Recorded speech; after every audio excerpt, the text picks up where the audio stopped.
Appreciate the role of digital signatures and digital certificates in the development of program code. Okay. Um, Recognize the role of encryption in protecting the contents of data transmission.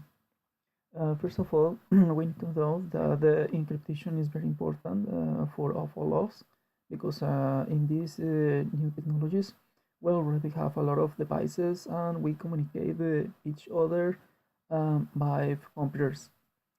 But what is the reason we really need encryption? Well, usually now encryption is very important.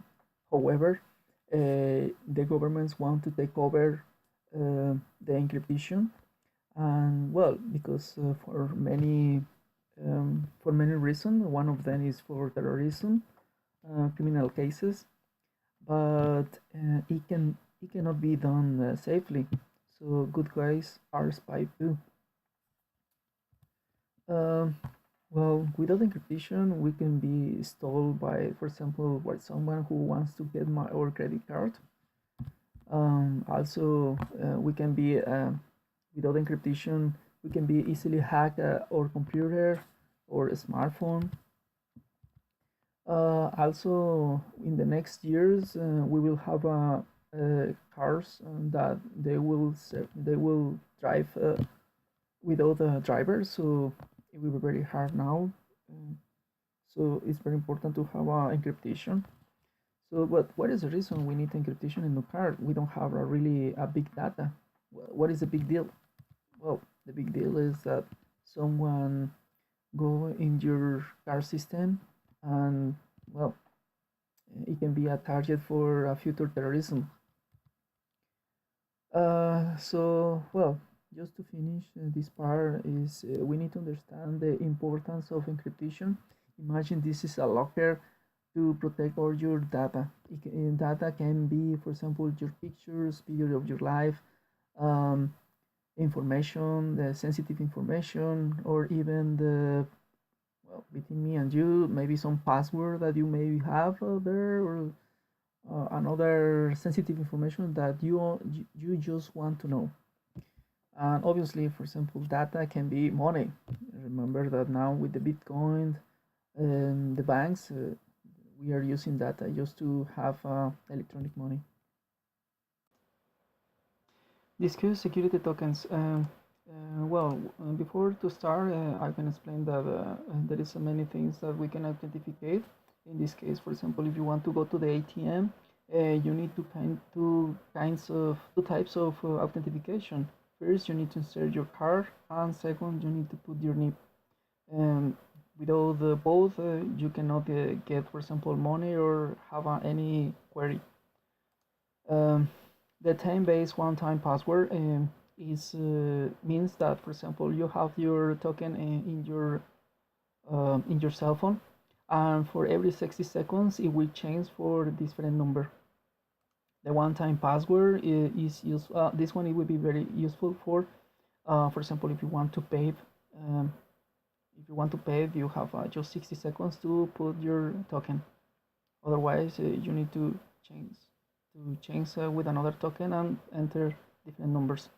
Now, one-time password is, for example, if you want to just that it will be a code, and you can just put your cell phone and authenticate just checking with the camera. There is a website that is very good. It's authy.com. It's pretty good if you want to be protected by token. This website it will provide you all you need in order to have a token in your laptop. There is many brands that are using authentication. As I mentioned, I think Google Authenticator and Authy are the most important. Actually, they work for both Android and iOS. This one you can just forget. Another token authentication or verification system is by phone. So you can be authenticated by you can get the number by text or even by call. There is there is another kind of tokens that is called hard tokens or two-factor authenticators. So there is many companies, well, a few companies that that handle these devices. And how is that device for the second authentication? Usually is the size of the USB, and just insert to the to the computer. And for example, this is a window from Google Authenticator. So after you put the token uh, from that you get from your cell phone, now the second authentication is that you need to insert the device, and automatically will give you the password. Everything is encrypted. And there is another kind of small devices for these token securities, but this is for useful for cell phones. And finally, there is an RCR security IP. Usually are useful for banks. So it's the same that you need to wait every 60 seconds it will change the token.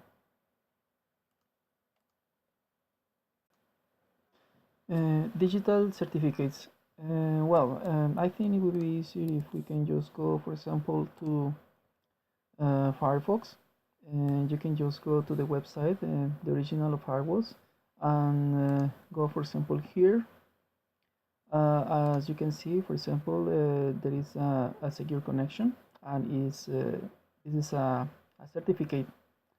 Or actually, for example, you can go to more information, and as you can see, it will be another window that give you more details.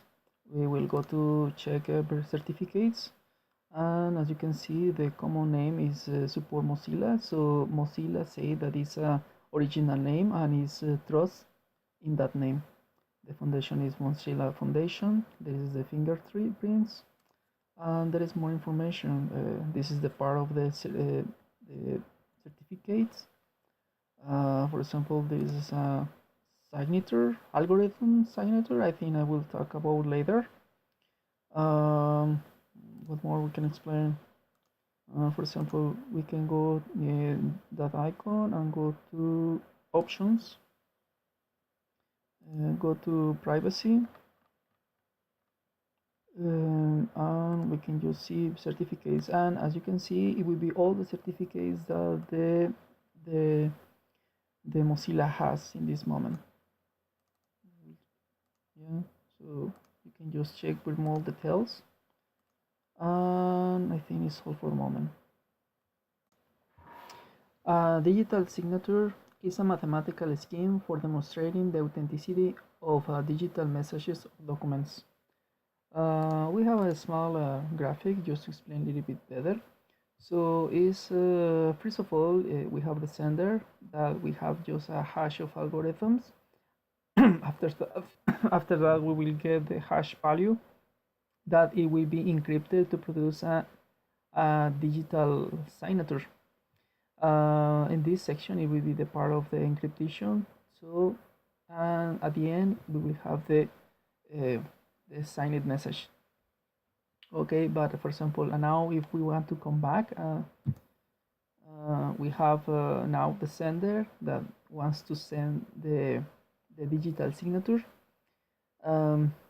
Obviously, will be send the public key that is encrypted, and it will be the code to get the hash value, and the receiver will get the hash algorithm. Well, but to understand a little bit better, we have, for example, installer. I do not use the Chrome, just to give an example. Go to properties, and as you can see, we can go to digital signatures, and we have two different signatures. We can just check this one first, and go to the view certificate, and as you can see, it will be the certificate information, and explain a little bit about the about that. This one is trustful, issued by Google, and the company who was checked is the name is Semantic Class. We have a valid from one date to another. So it will be end until December 2018. We'll have a few months more to certificate this installer. I think it's okay.